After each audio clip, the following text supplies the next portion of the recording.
Hello there, my name is Martin Henley. This is the Effective Marketing Content Extravaganza. And if you're new here, you won't know that I'm on a mission to give you everything you need to be successful in your business, providing, of course, that what you need to be successful in your business is to know more about sales and marketing and be motivated to implement sales and marketing more effectively in your business. And of course, that's what you need to know to be more successful in your business. Of course, that's what you need. So what we do here is we review the very best and the very worst of marketing content on the internet. We bring you the marketing news. There will be marketing reviews coming up, and I'm pulling in anyone I can find with knowledge and experience that will be valuable to you if you are looking to be more successful in your business. You can support us in this endeavor simply by watching the video through, liking, sharing, commenting, maybe even implementing some of the stuff that you hear and being more successful and talking about that in the comments. That would keep us motivated. That will drive us on. Today is Talk Marketing, so we have a guest for you, and the guest spent the first 4 years of his working life as a professional photographer, starting in 2006. So he's not actually very old, I don't think, today's guest. Since then, he has taught media and founded a couple of agencies. He is currently co-host of 9 Others, a roundtable event in Manchester. He is founder of Digi Cluster, which is Hertfordshire's leading digital network, and chair of the Manchester division of the British Interactive Media Association. He is also CEO and co-founder of JB Cole, of People First Digital Consultancy, providing digital strategy, product design, and support for organizations to become more profitable, efficient, and effective. They have provided those services for institutions that you might be aware of, including the NHS, ITV Studios, and I'm not sure if it's Weinberger or Wienerberger. He was introduced to us by Matt Daley, who convinced him to talk to us over a beer and describes him as his top contact in Manchester. Today's guest is Josh Bolland. Hello. Good afternoon, Josh. You are very welcome. That's a very that's a better introduction than I think I've ever given myself. So I really appreciate the research that's gone into that.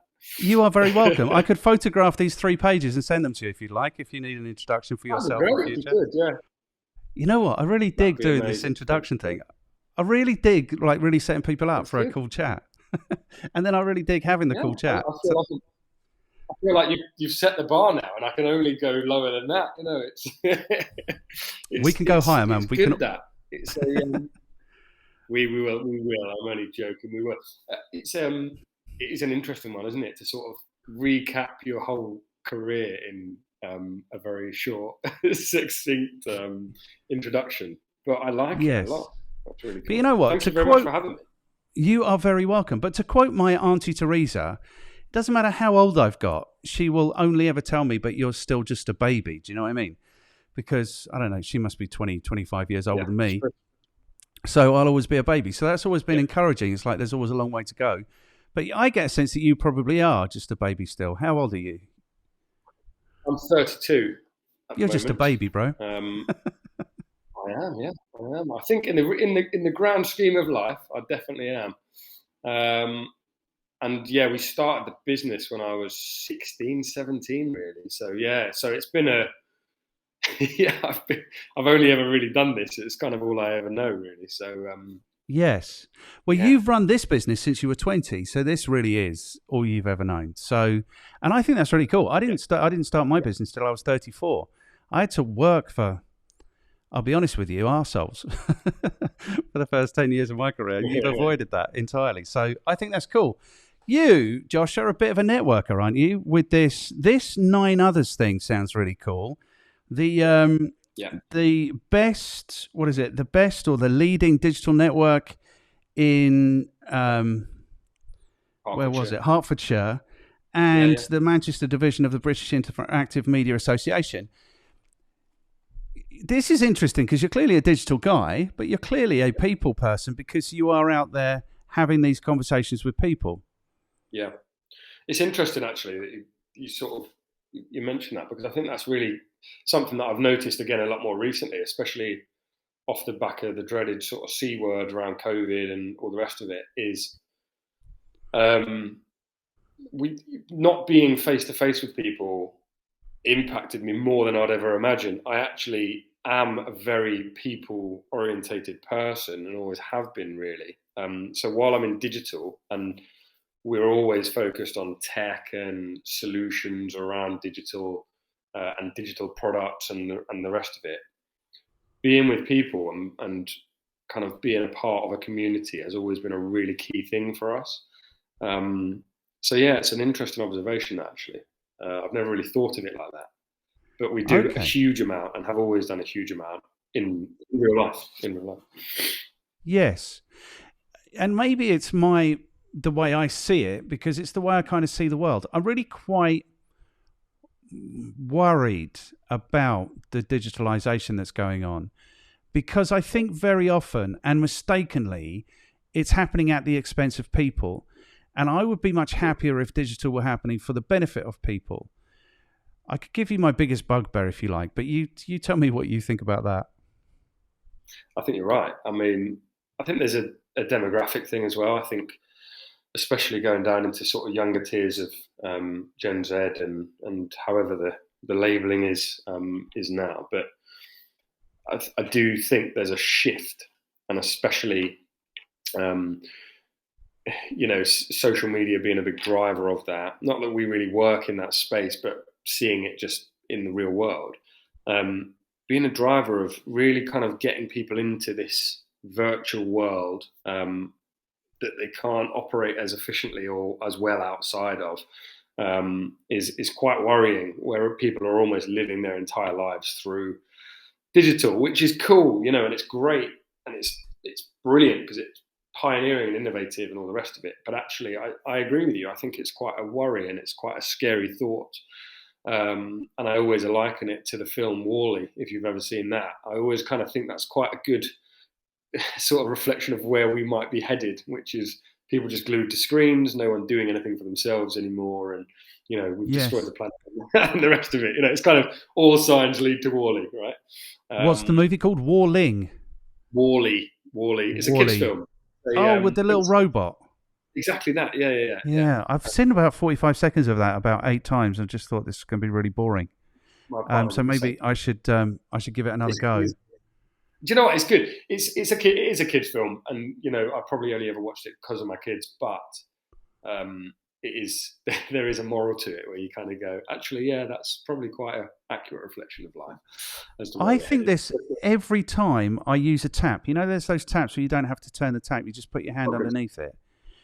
I think. Oh right, yeah, an automated tap, yeah. I think people are going to be in trouble if like we enter into like some sort of wasteland where people have to fend for themselves, where they're not even capable of turning on a tap. Do you know what I mean? It's like, how are they going to dig a 300-foot well if they can't turn on a tap? That's kind of how I feel. But here's my bugbear. Well, sorry, go on. I don't know if there's I think there might be a slight lag, so I'm not sure. So if I interrupt you, I do apologise. I wasn't meaning to talk over you there. So. That's okay. I think there might be a slight lag. Here's my bugbear. McDonald's. I eat McDonald's breakfast. I don't mind telling you. At least once a week, I will go for McDonald's breakfast. Some bright spark at McDonald's breakfast has decided it would be a good idea to digitize the order taking in McDonald's. So now you go in and there's these big screens and you can order your own meals. It's a disaster. You know why it's a disaster? It's because I like people. And I like the idea that if I am going to poison myself with McDonald's, at least somebody's making some money and it's contributing to their household. Do you know what I mean? That's what I like. But clearly McDonald's take on this is if they replace these people with these screens, then, higher profits for them. Brilliant. The issue is, these machines, the issue is, what used to happen is you used to queue and then you talk to someone who's been trained to take your order, who knows the menu, who knows to do the things. I've never been trained. So, of course, I'm not as efficient with it. Now, the other thing that was going on is that when I was queuing, I'd be looking at the menu and chatting to the people around me about what we were going to have. So when we got to the front of the queue, we would know. Now there's no menu. People are literally browsing every category of every meal on this thing to try and work out what it is. So clearly, it's not going to be anything like as efficient. So they've taken down, they've reduced their ability to take orders, and the things need maintaining. So they run out of receipt tape, or they run out of, or they just don't work, or whatever. it enrages me now. It enrages me because I hate going there to eat breakfast anyway, but I love the breakfast. And it enrages me that these machines are there. And then when they don't work, I make a point of telling the people, this machine's taking your job. Do you know what I mean? It's yeah. So that's probably why they don't work. They're going out there every day with a hammer and just smashing the bottom of it so you don't see it, just to maintain work. But I'm kind of in two minds on it because I love the innovation. I think touchscreens are a great thing for really efficient processes. I think they're great for. But you're absolutely right. The problem with it is it has to be super intuitive because most people, even I'm pretty tech savvy, and even those screens at points, I'm like, what category is that thing going to be in? And then you're just there going, oh, it's going to be in that. All right, so I'll have a look through that. No, it's not in that, is it? It's in that. And I just don't think that's the way I don't think it's intuitive enough for it to be a really efficient process. But I do think at some point, if they iron out those kinks and they do some more usability testing and all the rest of it, it could be a really efficient process. And over time, people will become more accustomed to it. But I do think you're right in the sense of the people part. And this is why, as a business, even though we're digitally focused, we always call ourselves people first. I forgot what we call ourselves there. We've always called ourselves people first. I've written them down, man. If you need a guide, pointers, I can tell you. So the reason being is because of that, right? We want technology to be great, but we don't want to remove people's jobs. Our thing is never about removing people's jobs.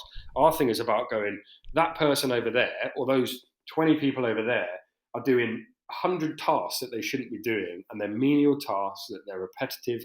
They don't want to be doing them. They shouldn't be doing them. They're repeatable and you can automate them. And so if you put that in place, those 20 people become much more efficient and more effective in their jobs, and their job satisfaction increases, and their ability to do the job, increases, and all the rest of it. So for us, technology is an enabler for greater things. It shouldn't be a replacement of people. Now you may argue, I suppose, that technology in some ways reduces the need to hire loads more people, which you're probably right on, but we'd never implement something with a vision of reduction of people, because it has to be people focused. It has to be about the people that are using it, and it has to be about empowering people rather than removing them from the work, from the sort of the supply chain process, I guess. 100%. And the issue with that is that the technology departments, the IT departments, and the accounts departments, the bean counters are driving these things, and it's always about the intent is always about increasing profitability, and it's not necessarily about, and it's very often at the expense of the customer experience, which I know something that you drive with as well. I would be much more on board. I don't know when I fell out of love with technology, but I definitely did. I was an Apple fanboy. I was waiting for the latest thing, buying the latest thing. I think the worm has turned a little bit, and I think people are much less excited about digital than they were previously. Like, social media were the bastions of how to do great business, and now we're seeing them for what they really are. I don't know. It feels to me like attitudes are changing. How do you feel? I think because we were forced in. I think maybe, and I don't think it's necessarily the only reason, but I think, if I speak to most, I think people are almost getting to the point where they go, I want a Nokia 3210 again. I don't want to be on my phone and glued to it. I suffer from that, where I'll sit there and the kids will go down and I'll go, oh, do you know what I'm going to do? I'm just going to watch a program, or I'm going to read a book, or I'm going to listen to a bit of music, or do something. And then I get my phone out and I'm like, 3 hours later, I'm like, I haven't done any of the things I'm meant to do, because I've just been aimlessly scrolling a social feed or immersed in this world. And they're great at getting that dopamine hit to go, this is what you want to see, this is how you want to see it. So you're hooked, and it's a real addiction. And I do think that part of it is really damaging for people, to the point where people are getting to the place where they're going, it's too much for me and I can't handle it anymore. So I need a digital detox, and I need to be away from my screen, and I need to be less on there, because actually looking at Instagram all day is making me deeply unhappy, or TikTok has ruined my life because all I can ever watch now is 3-minute clips, and I can't watch anything more, and I've got no focus. And so it is actually changing the way people think, and their mentality and mental health is very much impacted, I think, in a in a big way by the abundance of social platforms and access to digital medium that we've got. Now, again, I think it's fantastic that we've got those innovations, and I think they're fantastic, evolutions in terms of digital technologies, social communication, communities, all the rest of it, which I'm an advocate for. But it's about the level of it and the that complete shift of how people interact with technology that I find is the challenge here. And yeah, I don't know how that goes really. I think we're only probably going to get more and more immersed in it, and that might be the new way of the world, But I do think for people that were especially pre-technology, I was sort of on the cusp, I suppose, of technology not being there in the way that it is now, but then going through it at an age where I adopted it really quickly. To understand a bit about the both sides, you look back and go, yeah, we were kids that would knock on a door and go and see a mate, or get on our bikes and go to the park and do all those things. And it's not to say that kids don't do that, but they also interact in a much different way now. And, there's much more, your school and home life were always reasonably separated. Whereas now it's like those same kids are probably talking almost all day. So when you've got things like bullying or, any teasing or anything going on with kids and all the rest of it, genuinely that part of it really concerns me. The absolute access that young people have continually to this sort of feed of information of peers, and it's all fabricated to some degree. None of it's quite real. So it's like living in this sort of fake world that no one really has a sense of what's real or what's not anymore. It's very odd. I mean, they come in the real world and it's like, it just doesn't match. So yeah, I don't know what the answer is, and I don't know how it goes, but there is a risk there. There is a fear. Yeah. And the thing is, I think that, instances like whilst we're in the depths, like we'll end this shortly and we'll talk about much more positive things, but instances of depression and anxiety and suicide are all up. And social media very often gets the blame. But I think it feels to me like the entire machine, like I don't think there's an Illuminati, but there is like the machine functions. Do you know what I mean? Like the whole societal commerce, corporate, whatever it is, machine works. And I think it's worked out that people are better consumers if they are stressed, unhappy. And I think the social media is just the very sharp point of that, because we've now got 24-hour news cycles, and it's just apocalyptic news all day, every day. How could we not be stressed? You know what I mean? If you engage with it at all. So, but I think social media gets the blame, but social media is, insane the way, I don't know if it's addictive. It's certainly not a drug, but it's certainly really compelling. And it steals the most valuable commodity that we've got, which is that time. Do you know what I mean? If you imagine how many days and if you were to calculate, I wonder if anyone's done it, the amount of time that the world's population spends on social media every day, and then divide it by the average lifetimes. It's lifetimes are being lost every day, or maybe every minute. Who knows? That would be an amazing, weird sum, eh? It would be a great stat to look at that, wouldn't it? It'd be really interesting to see that. Yes. Sure. All right, cool. Let's stop this now because it's depressing me. We're not here to depress people. We need the optimism and enthusiasm, don't we? That's what we need back. Yeah. Yes. Good. Okay, so let's bring some order to this thing. There's only 5 questions. The 5 questions are: firstly, how are you qualified to talk to us about digital transformation? Secondly, who do you work with? How do you add value to their lives? Thirdly, a recommendation for people who want to get better at digital transformation. Fourthly, what should people read or consume in the way of media that's been helpful, useful to you? And fifthly, I'm going to expect you to throw a couple of people under the bus. And someone as well networked as you isn't going to struggle at all with that, I'm sure. Sure. That sounds good to me. Excellent. Okay, question number 1. How are you, Josh Bolland, qualified to talk to us about digital transformation? That's a very, very good question, and one that I do ask myself a lot. No, I think so just to take it back then. So I started my first business when I was about 16, 17. And it was photography. I got a very, very cheap camera. I just loved the idea of taking photos.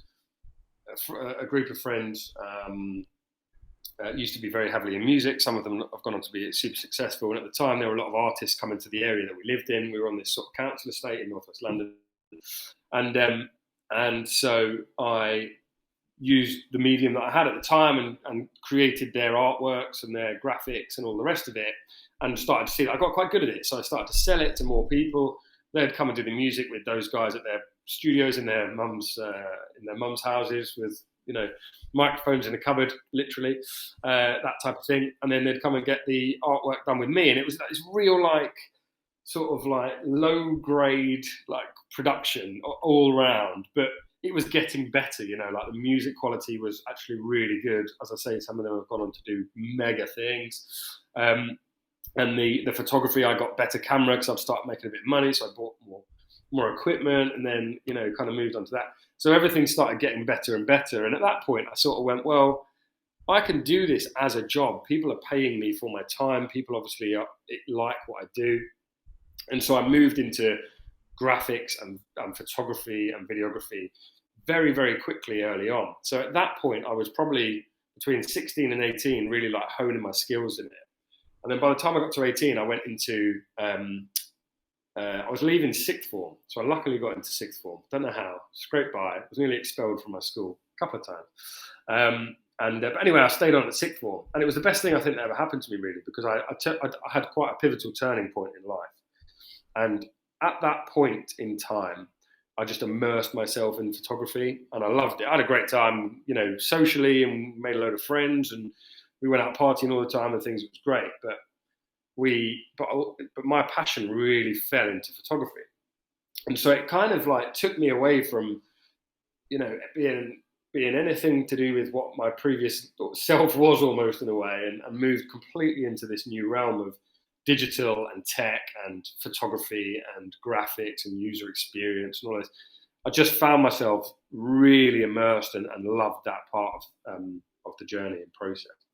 So at that point in time, Can I just stop you there for a second? Because I think this is one of the most exciting and useful parts of digital, is that if you want to be creative, that's never been more accessible in the history of civilizations. You know, it's like you can sort yourself out with a camera, with some editing. Like the music is all available online for you know, pennies. The editing softwares are all available. You know, this for me is one of the huge pluses of digital, is that if you want to be creative, you can do that. And even the means of distribution, like YouTube, Instagram, Vero, whatever they are, like, so you can create and you can distribute in a way that you've never been able to in the history of people before. And I think as much as of digitalizations goes on, there will always be a requirement for people to do that creative bit. Do you know what I mean? I don't think they're going to come up with computer programs in our lifetimes that will be as interesting or engaging or be able to entertain people in that way. No, I think you're absolutely right. And I think at that point in time, it was actually almost the convergence of it all. So at that time, it was like we were still on dial-up and broadband wasn't quite there. Broadband was just being introduced properly to, you know, to housing things. And I think that was the absolute turning point there, when people could download things quickly. They could download software, you know, which was like, I guess, hundreds of megabytes of data. You could actually download software quite easily and readily available. So you're exactly right. The barrier to entry just started slimming down completely, and people were able to take advantage of this, of the cost of things and the accessibility and all of those.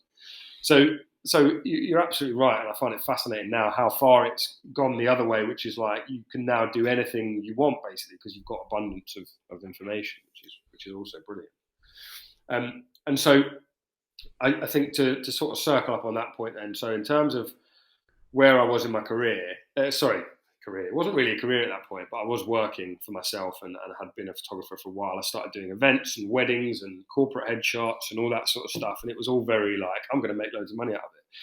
And it did all right, you know, we did do pretty well actually as an independent person who was probably like 18 years old. it was a lot more money than anyone I knew was earning at the time and all the rest of it. And it was something that I loved doing. So the passion for me was like, well, why would I ever get a real job? This is what I love doing. So I just taught myself. And that's kind of, again, where that barrier to entry part comes in. I loved learning. I picked up the books. I picked up everything online that I could find and all the rest of it. And I taught myself. And when I was leaving sixth form, they invited me back to train all the staff at the school, which was a really weird thing. Because again, they didn't particularly like me before I went to sixth form. I kind of had a bit of a turning point.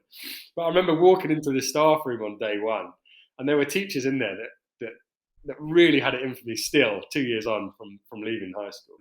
And they were like, and what are you doing in the staff room? And I'm like, oh, I work here now. And they're like, are you serious? You work here? You know, it was kind of one of those moments where people were like, oh my God, what's going on?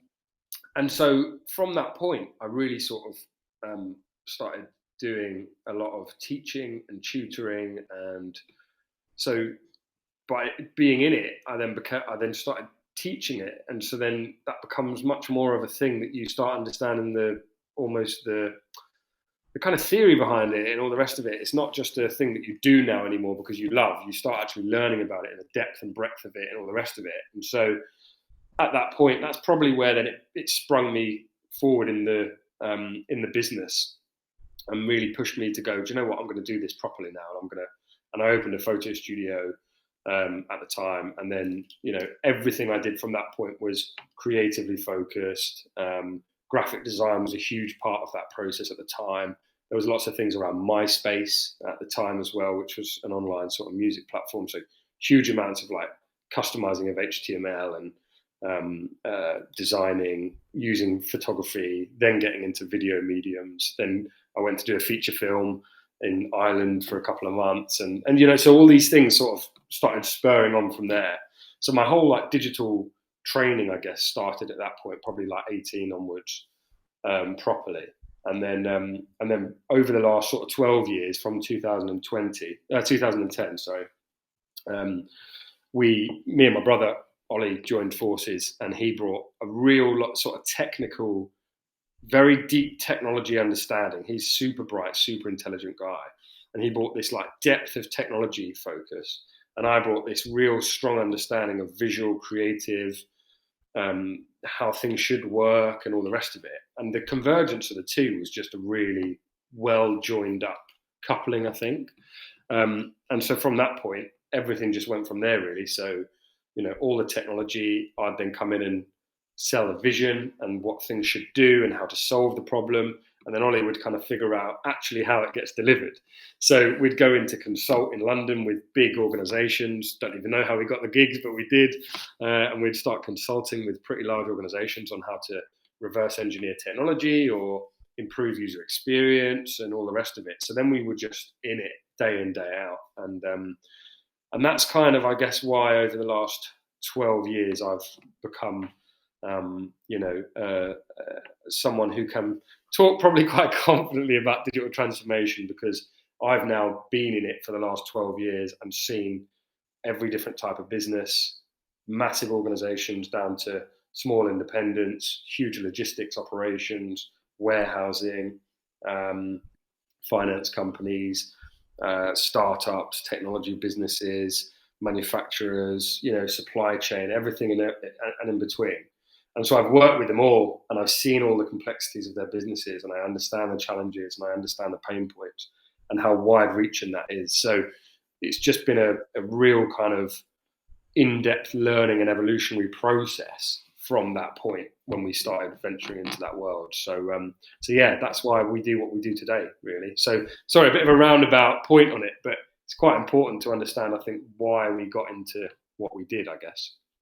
Yeah, it's cool. I mean, it is. You're right. It's these last 12 years of when all of this has happened. And if you have been dealing with this scale of organizations like ITV Studios and the NHS, I mean, I think that qualifies you.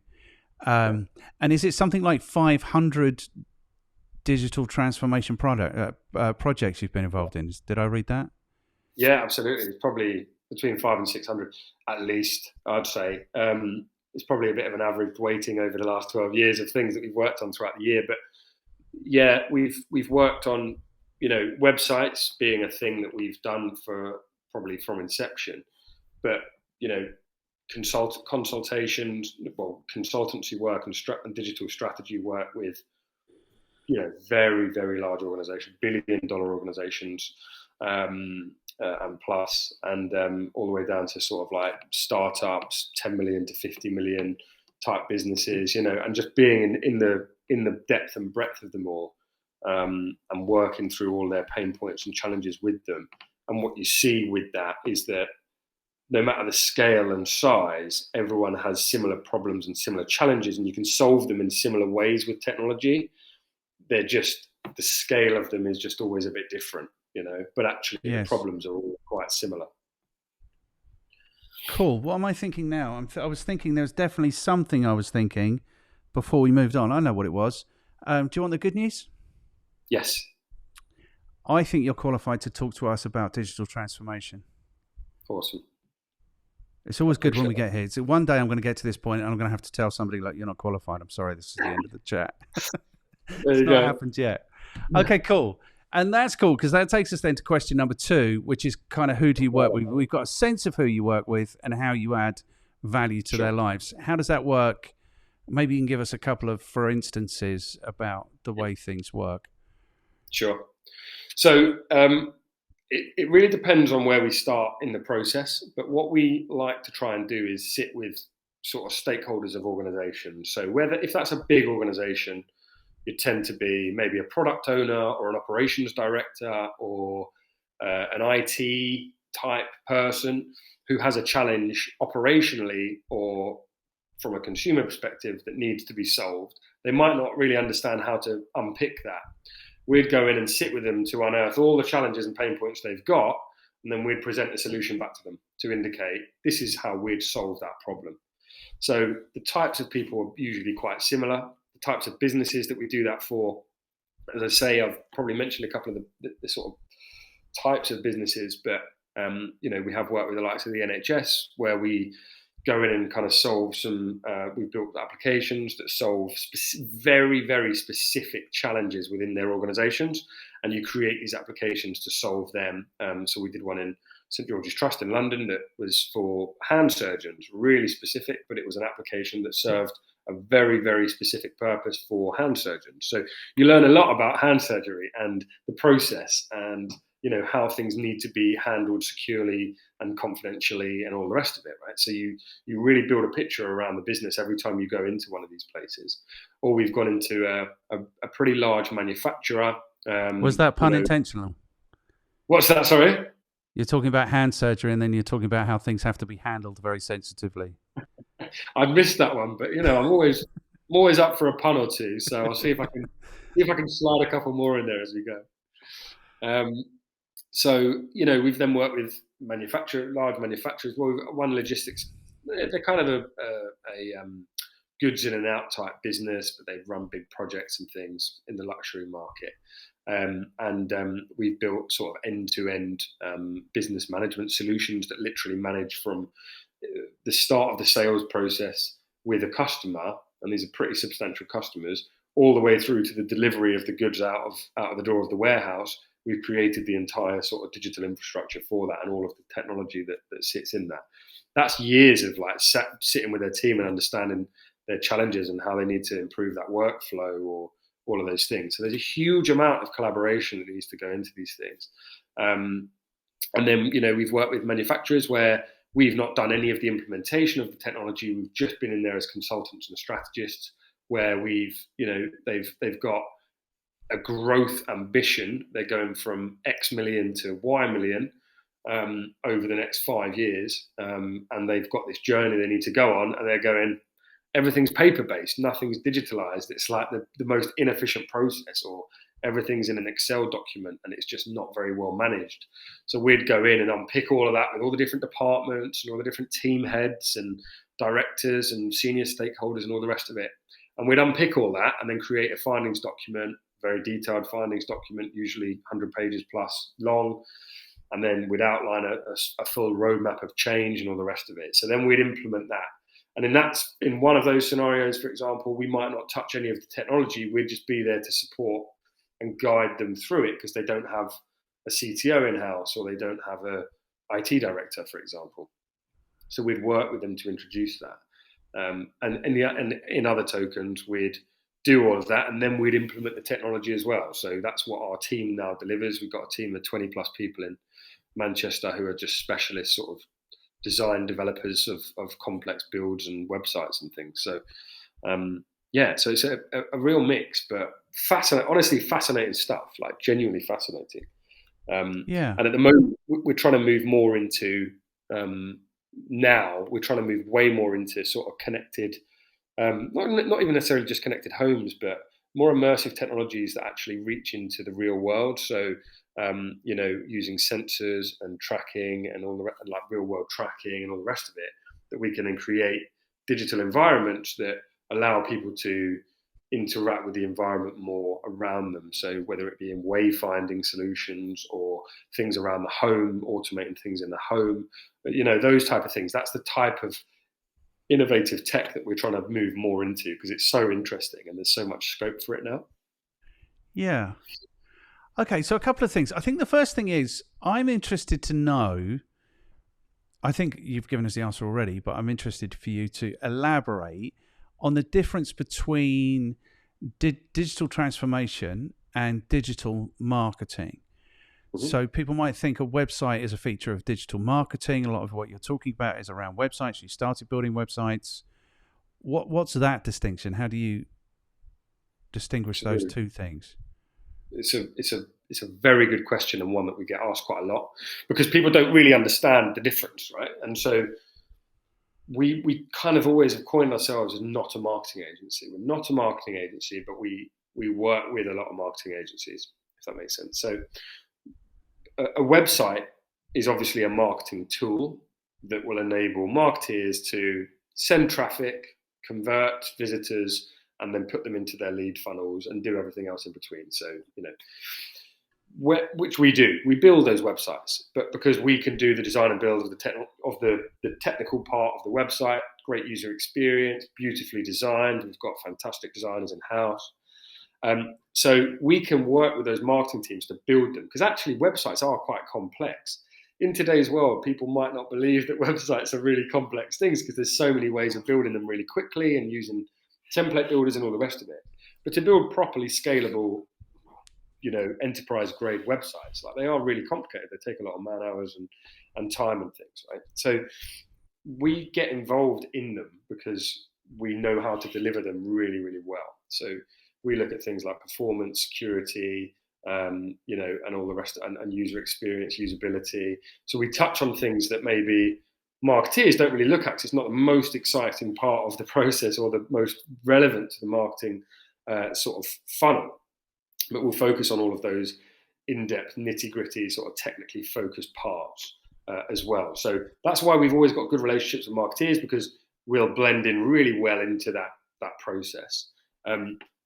But digital transformation in itself and building digital products and technologies obviously differs from marketing, because we're usually providing a resource for people who are already engaged, for example. Not always, but mostly. So you've already got staff, therefore we're creating intranets or staff portals that will allow their teams to be more effective. Or we're creating a customer portal that will allow customers to self-serve and provide a much better customer experience for people to access documentation or their reports on things, or download information, or see their billing statuses and all that type of thing, or buy new services, right? So those interactions usually happen much later in the marketing funnel, which is where we build technology, around it for existing customers or staff or companies. So it blends in slightly, but we then wouldn't do PPC or any of the online advertising or any sort of offline marketing or brand or all those things. We are very much design and build of the websites and the website technology. Cool. And so like marketing is a function that's been digitized. Accounts could be digitized. Customer service could be digitized. So digital transformation is what happens across the business. But it's interesting to me because I think that most of what goes on in a business is marketing, sales and marketing. It's the business of having customers profitably. So anything that improves the customer experience or product development, these are all definitely marketing, sales and marketing type things for me. So I think it's interesting like that. And then the other question I had, because I definitely had two questions, is the difference between digital transformation and digital marketing. And the other question was, it's gone out of my head completely. It has gone out this is the first time this has ever happened, man. Okay. So are we really on question 3 already then? We're going fast, man. We're going fast. Maybe we are, Or I just talk way too much. I don't know. Probably you don't talk way too much. We're ahead of time, man. We're definitely ahead of time. I definitely had another question. Digitalization. You make a good point. Transformation. Right? You make a really interesting point, though, is that you're right. And I sort of almost take back slightly on what I've said there, because you're absolutely right. What the things we're doing are not necessarily outside of what marketing or sales are. They are enablers to improve the process of the delivery of. Usually, they're operationally improving the delivery of a client, of our client to their customer or their clients, for example, right? So that always will tie in some way to improving sales through customer experience, as you say, or improving efficiencies. Therefore, because we do also tie into marketing where we do marketing operations stuff, right? So your systems might for example, you might have a whole marketing stack of products that you use, right?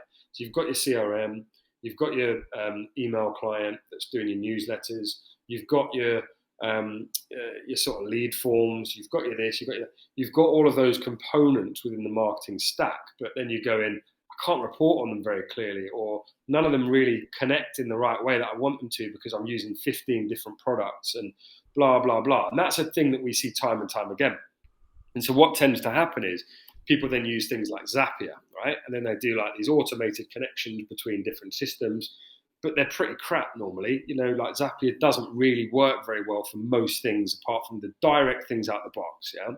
So we'll then create almost like automated marketing stacks that allow the marketeers to be really efficient and really effective and get the single version of the truth reporting at the end of it and all the rest of it.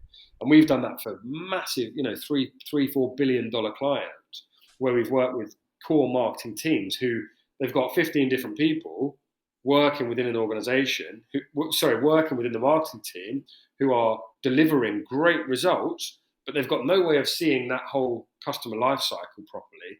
They've got no way of reporting on how each other are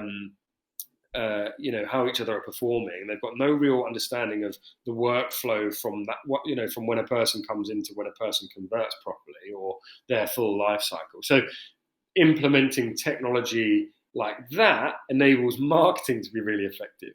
So what we tend to do, and I saw a really nice term about this the other day, and I thought actually that's how we should probably position ourselves a bit more to make it a bit clear, is actually what digital transformation for us is. It's digital operations. So it's improving operational effectiveness through all of those different channels, as you say, finance, sales, marketing, operations, all of those channels within or sort of pillars within an organization have some sort of technology operation that goes on. Where we come in is improving that.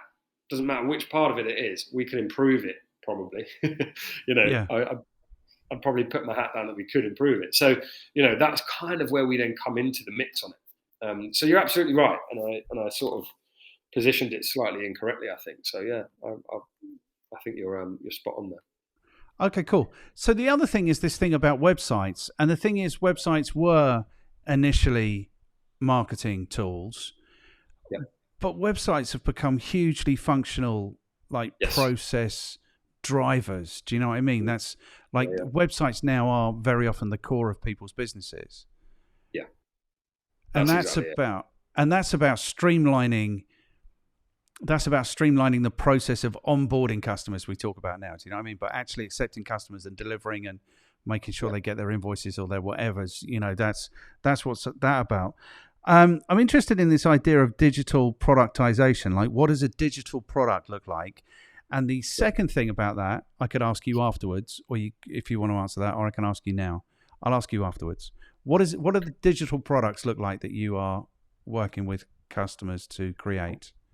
Sure. So for us, a digital product. So we look at three kind of things: websites, digital products, and custom software. And digital products in that mix usually are a bit of a sort of self-service type, usually an application of some sort, whether that's a mobile application or a desktop application or a tablet application, that would enable people to self-serve within the confines of that application. So it might be a customer portal that enables customers with an insurance company to review all of their documentation in one place, see when things are up for renewal, add new services in, and just kind of be self-serving their insurance premiums and all the rest of it in this portal, right? So that's kind of what we'd coin as a digital product. It's something that's a bit more closed box, that enables people to interface with it. Now, behind the scenes, we've created another platform, which is a digital product, for example, for a consultancy, and the consultancy themselves use this tool, this product, to manage very, very large consultancy projects with humongous organizations, right? So enterprise businesses, they need to prioritize where they're going as a business, their direction, but then breaking that down into jobs to be done, so tasks that need to be achieved. How do you prioritize that as a board of maybe 200 people, right? So the idea of this platform is taking all of that information, amalgamating it into a consultative approach, asking questions about it with all of the stakeholders, and then producing an automated result of prioritization based on the sort of process you've taken people through, right? So it allows people to understand actual priorities rather than what people believe the priorities are. So for a massive organization, it shows the huge impact points, which are critical items that need to be addressed. So that is a product that would exist potentially in spreadsheets, for example. In this, it was a consulting style and an algorithm that's been refined over, say, 15 years by one of the consultants. They're doing that process already. But what we've done is we've converted it into a product that allows them to do it and use it, but then also they can spin that, then other people can use it as well as their own product. So, they can access it more like a kind of software as a service, but without the kind of instantaneous freemium type model. It's more of a business tool, that one. But yeah, so it's a product that will enable people to do things within a kind of locked box environment that's a bit more advanced than a website. Now, a website we might coin like a marketplace, like an actual marketplace. We build some quite complex marketplaces for businesses in very specific sectors, to allow their customers to interact with each other. So you're creating an environment that, for example, one of them is designers and buyers of design can interact together, and they can buy and put agreements in place and, create invoices through and all the rest of it. So in some ways, that's kind of a digital product, but it lives on a web environment. It's just a website, really, but with this complex backend. So we might call that like a complex website rather than a digital product, because it sort of falls within it, but it's not quite. So it's a bit of a grey area in terms of what ends up being an actual product, but usually it's an application of some sort. Brilliant. Okay, cool. That makes a lot of sense. And then, okay, I think I get it. You provide them with the product, they distribute it to their channel or their network or whatever to make it easier for people to do business with them. Okay, so the connected question then is productization of your product. Because if what you're saying is correct, and you've got a better way of connecting the different elements of the marketing stack, as you put it. I don't talk about stacks. I'm like much older school than that. But they exist, so that's cool. That sounds really compelling to me, because you're right. Zapier doesn't quite do it. The reporting is never quite as good as you want. And if that product was available, then I'd be interested to know about that, So are you thinking about productizing your offerings? Are you productizing your offerings? Where are you on that kind of mission? What we're doing now is we're more productizing the services that we offer. So because but it's hard because every business that we go into is so different. So it's in some ways almost impossible to completely productize a whole suite of products, if that makes sense.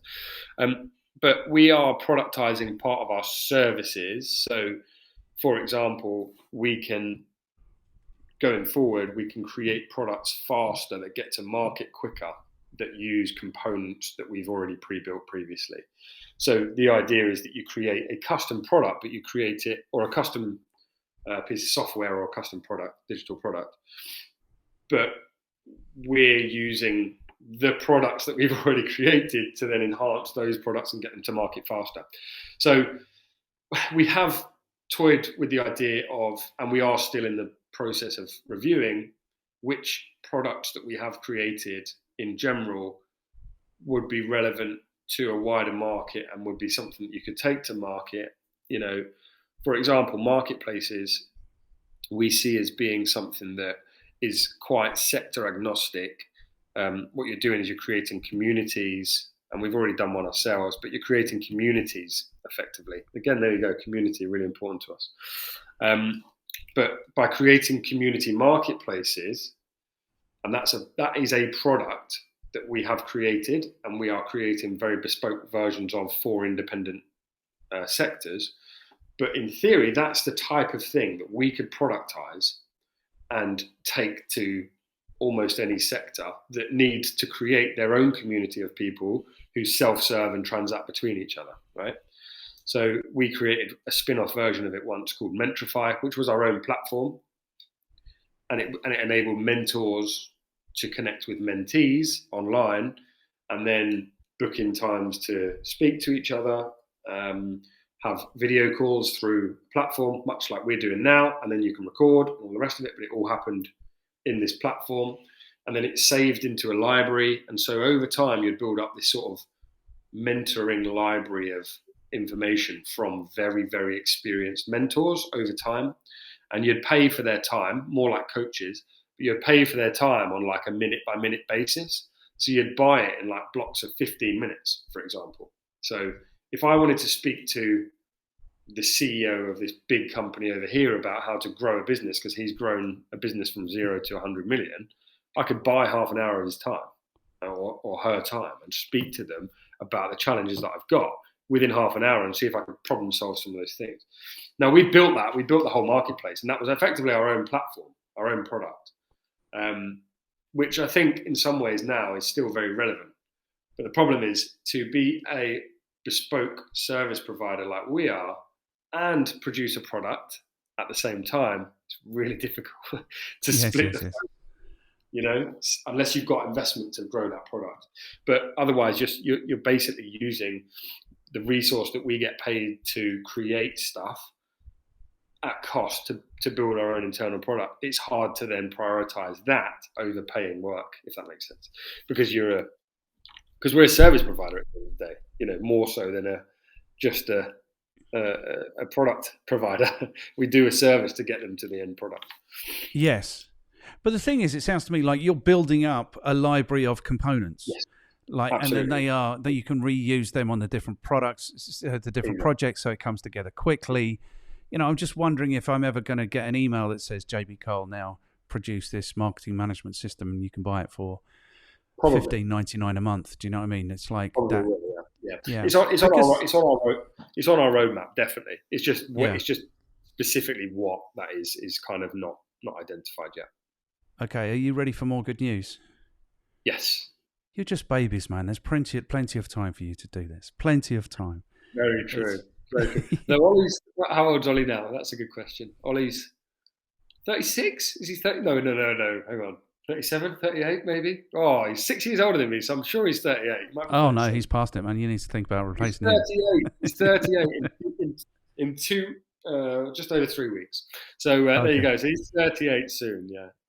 Yeah, but you've got plenty of time, man. I think, it sounds amazing. It sounds amazing that You know that there's this narrative that permeates that, you were talking about the generations earlier. Generation X are useless. Generation, the millennials. What are you? Are you a millennial? Are you I think so. Yeah, I think I fall into that camp. I've always tried to avoid the. Because it's junk. I think I'm millennial.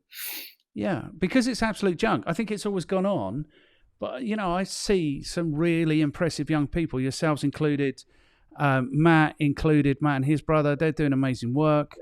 Great guys, really good guys. There's a guy, Nathan Littleton. He started his business when he was 12. And he's in email marketing. I've spoken to him here.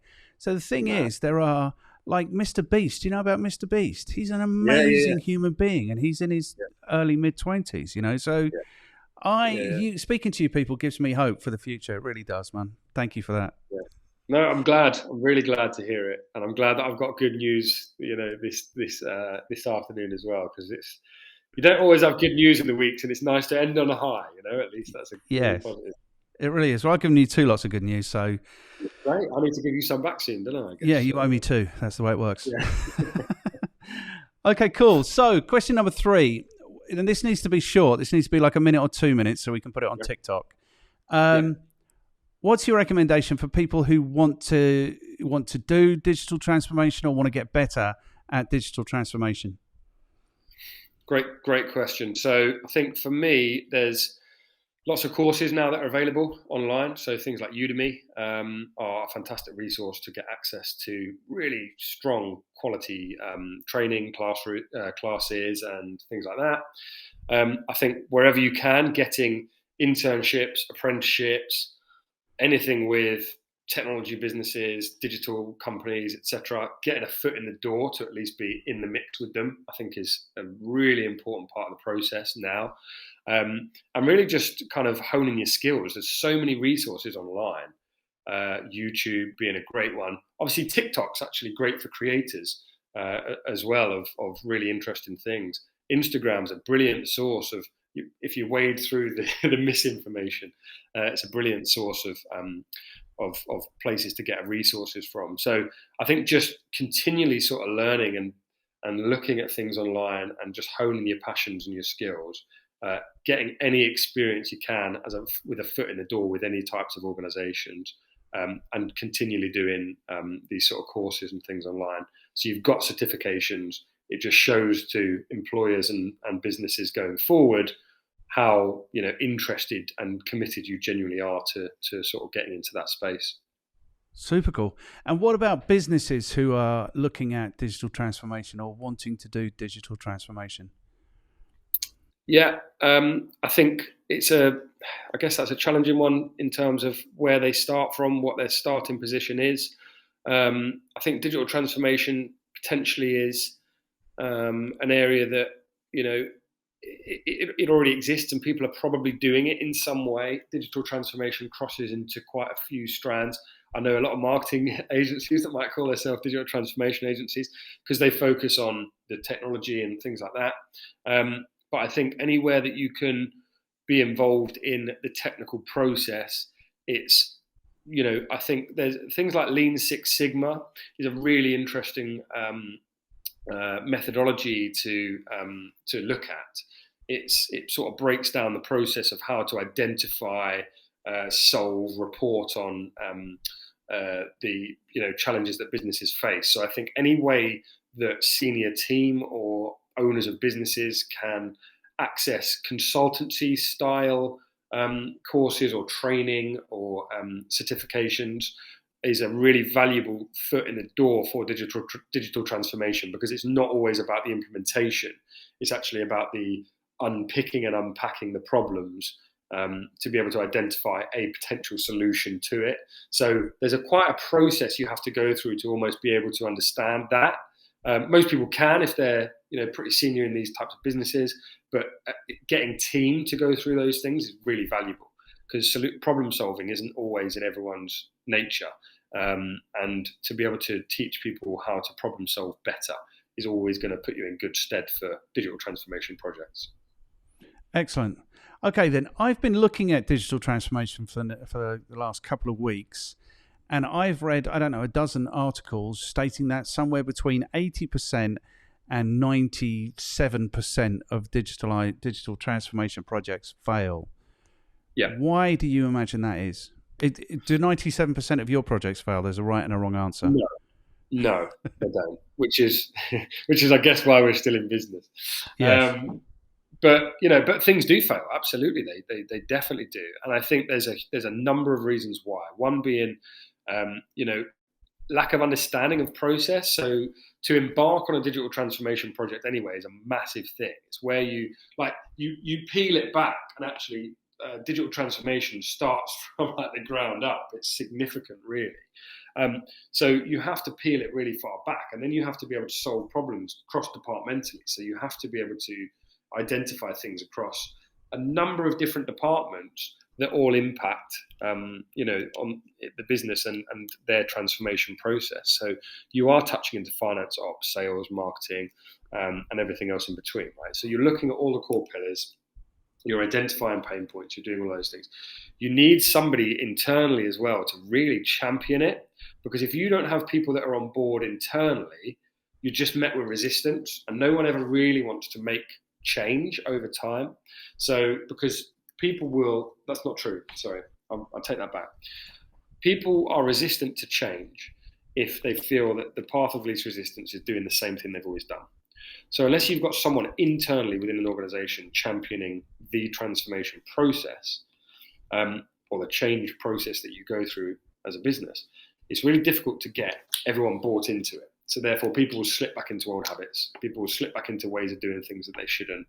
Processes might not be completely, trained in or documented correctly. So there's that aspect of it. People not being on board with with change and transformation is probably, one of the key failings that we have ever seen. And also just not understanding the technologies that are involved in it, or the processes that are involved in it. There's people, process, products that you need to look at, and you've got to get a good covering of all of them. But there are so many areas that could fail. But I think not having buy-in internally is probably the critical one, really. Typical. I think that as well. Okay, excellent. Question number 4. What should people read? Is there something that you've read? Sorry, I was just freaking myself out then, because my chair was like that, and I'm like, I thought there was a ghost behind me. It's not. It's my chair. So is there something that you've read which has transformed your outlook on digital transformation, or is there content that you recommend people should consume? You've already mentioned Udemy. YouTube's a great resource. Like, what specifically are the good resources? Sure. Yeah. So there's in our space, in sort of agency land, I think one of the most interesting books is by, they're on our board actually, the guys at Cactus, but they've got a book called Agencynomics. It's, if you're in digital and you're a digital business, have you heard of it? It's one of the most, it's like proper operational stuff for agencies and digital businesses. And I think it's fascinating, and I think it's well worth a read, especially anybody in agency land or technology. It's one of the most almost like directive books that I've read about, not about every detail of your organization, and almost a blueprint to go, at this point you should be doing this and that, and you go, wow, actually that is really accurate and incredibly hard hitting. So that's a fantastic book, and they're a great resource actually. Cactus are a really good bunch, and a great resource. I think, for me, where I get most of my sort of access to things is probably the part that I was talking about earlier, which is why I find myself going into things. TED Talks are like some of the most interesting things I ever watch. I think just watching TED, I could probably watch it for hours on end if I had the time, which would be lovely. But TED is a fantastic resource to find a lot of really interesting things around consultancy, technology change, innovation, that type of thing. I think that's a really good resource. Keep you at the forefront of some of this sort of change. YouTube, obviously, is like there's an abundance of stuff, right? So if you find good people on there, and you can just get into a rabbit hole of things around that. And there are a few books off the top of my head. It's kind of one of those things. I think I've drawn a bit of a blank on which books are great. But what I'll do is I'll send a couple, and maybe you could link to them after this, because there are a few that I've got sat on my shelf, and I'm trying to think of the names of them off the top of my head, and I just can't. But they've been really, really, really good books. But they've got kind of quite random names that I just don't spring to mind at the moment. So I'll send some resources after. Okay, that'd be super cool. That'd be really cool. And that's exactly what we're going to do. Is we're going to link to these resources. So if you can, you can, and if you can't, you can't. That's cool. Don't worry, man. Absolutely. We'll do, yeah. Okay. Definitely will do. Excellent. We're nearly at the end. I just want to check in at this point and see how you have found this experience. How are you feeling about having appeared now on the Talk Marketing show? I think it's great. I'm really pleased to be here. I think it's been a very enjoyable discussion. It's always interesting kind of talking through journeys and what you do and actually how you solve problems and things, because I don't think we probably ever do it enough in some sense, and so it's quite nice to talk about it. It feels like therapy. It feels like therapy, Martin. I think that's good. Maybe I'll send you an invoice. That would be cool. I think the thing is, because this is what I do, is I teach and I train, and the thing I always say to people is, like, this is your opportunity to think about your business. This is your opportunity to think about what goes on, and this is like a condensed, concentrated version of that, because you don't get to talk out loud about what's going on very often, I don't think. No, you don't, and it's interesting because you end up internalizing a lot of it, and it makes sense in your head. But actually, to vocalize it, it's interesting. because I'm talking about things and I'm going, I probably wouldn't actually say it in that way normally, but because I'm going into the depth of stuff, it's like, actually, how would I re-articulate that in marketing speak? Because I'm talking like off the cuff, right? And I'm like, actually, I've always thought I'm quite good at bridging the gap between explaining technology and understanding the complexities of technology. Now, if you get my brother to talk through technology, he'll talk about all the functions and all the bits and bobs. And most of the time, clients, unless they're the really technical clients, will go, I don't know what the hell you're talking about, but it sounds really interesting, right? It sounds great. I believe you, but I don't know what you're talking about. I like to think that I'm always that sort of halfway house between the client going, we understand it enough, but we don't get all the technical details, and the technical team going, here's how we'll deliver it. And I've always found I'm quite a good bridge for that. But actually talking through things, even with you today, I'm going, I probably haven't articulated that in the best way. And there's ways that I should talk about that better that I think would allow me to articulate it a bit easier. So, but hey, it's just I think it's just my talking style. I like to talk. You may have seen. I like to talk as well, and I like people. And the thing is, I think about this is, I was talking to a guy who's a cybersecurity guy, and we came up with a brilliant marketing campaign for him, because he said something not quite this. He said, his mission is to make email trustworthy again, is what he was saying. So he's developed a solution. So I suggested they get hats with "Make Email Trustworthy Again," and then it would be like Meta as opposed to MAGA.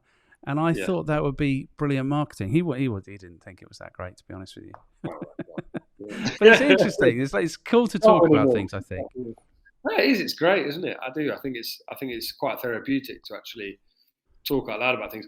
I love talking. Honestly, just going back to the point of community, like, the reason we do all those things is because I don't just want to be someone behind it. I know I'm obviously behind a screen now. Location is not permitting us to have face to face. But I'm not someone who wants to be sat behind a screen doing the things that I do. I really get kicks out of speaking to people and conversing, and I actually really enjoy the side that you're on of asking people questions. I find it fascinating asking people questions and understanding more about them, and just really picking into things about their day to day. And I find it really good. I find it really liberating. It was something that I realised very much so through COVID, was just not being around people, obviously around family, but not being around other people. It affects me in more ways than I ever thought it would, maybe.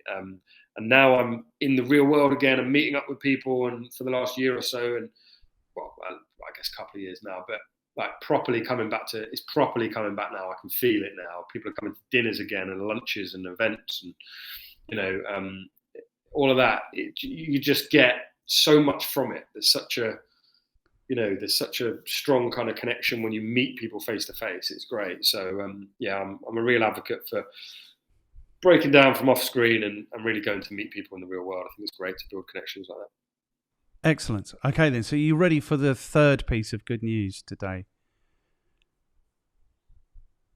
Yes. The third piece of good news is that if you have enjoyed this so much, you're really not going to struggle to throw a couple of people under the bus to have conversations like this with me. So who do you have in mind? That's a great question. It's a very good question. I'm trying to think who would be really up for it. Sales marketing. There's a great guy, Dom Carter, or Claire, his business partner. They'd be really good to talk to. They run an agency called Serotonin. They're very cool, and they're great conversationalists as well. And God, it's on the spot. On the spot is actually really hard to think about people, I think, like we've just done a party list as well. I've got like 100 people coming to our party next week, and I'm like, names of people. I think one of those two would be fantastic, actually. Really good. I know a great guy called Max Hopkinson as well, actually. He's one of those people that I really admire him in general. As a person and as a marketeer, he's fantastic. He does some really awesome things, and he's got a stake in the marketing meetup, which is a pretty substantial community now as well himself. And he's just a really interesting guy. Got so much about him, but also just a brilliant marketer. I think he'd be a great person as well, Max Hopkinson. Okay, super cool. So the way it works best is if you can drop us like a introduction on LinkedIn or email or whatever, and I will pick it up from there. Perfect. Okay, fantastic. Do you want some more good news? Sounds good. Go for it. We got to the end, man. It's over. That's awesome. Oh, it's a shame it's over. I was very much enjoying it. Okay. But yeah, no, that's been really cool. And the good news is I've loved every minute of it, and I'm really, really appreciative of being on the podcast. So thank you very much for having me and for a brilliant conversation. Fantastic. Thank you, man. So what we'll do is we'll say goodbye now for the benefit of anyone who gets this far into the video, and then we'll stop recording and say goodbye like normal human beings. Man, this has been such a cool conversation. Thank you so much.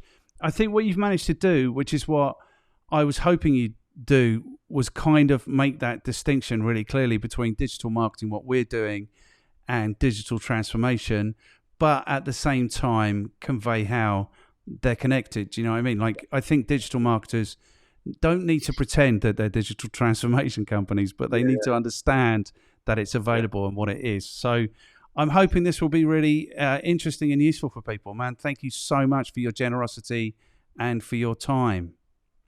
No problem. Thanks for having me on the show. It's been really good. You are very welcome.